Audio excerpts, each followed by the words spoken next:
All right, guys, so if you're watching this, you're probably thinking that you're gonna have to buy a new water heater and trying for a last resort. It actually is common to have these nipples rust up. It's not that big of a deal. You just have to make sure when you're putting your pipe wrench on it, you can see on that one, it already started to crush in a little bit, but you just wanna make sure you don't crush it in too much where you can't get it out. But it's really not that big of a deal. You just have to find anything that'll fit inside of there to keep it from crushing. And I just used this extra chipping bit that I had for my hammer drill. Put that on the inside of that nipple, and that was just enough to keep it from collapsing anymore. And then I just put your pipe wrench on it, and you may have to use a cheater bar depending on how bad it is stuck in.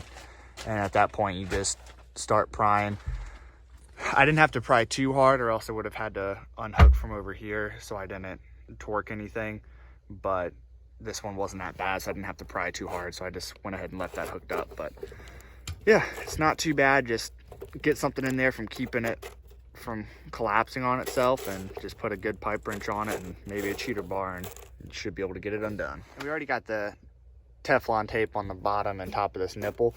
I just hand screwed the nipple in as tight as I can get with my fingers, and then you want to go ahead and get this nut on and tighten it down all the way, because it's gonna, first this nut will tighten to the nipple, and then it will tighten the nipple, because you don't want to have to try to put your pipe wrench on the nipple, especially because you can see there's just barely a little area there where you'll be able to get a bite without messing up the thread. So it's best just to put this nut on and use that nut to get the nipple tight.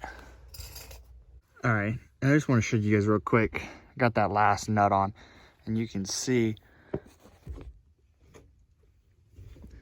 everything's still tightening up a little bit. You just want to keep going until everything stops moving.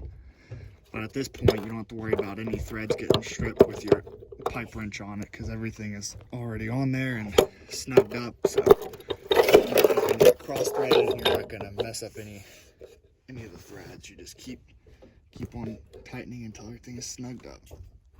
All right, we got the little red cap back on, showing that's the hot side and no leaks. So we are gonna be good to go on this project.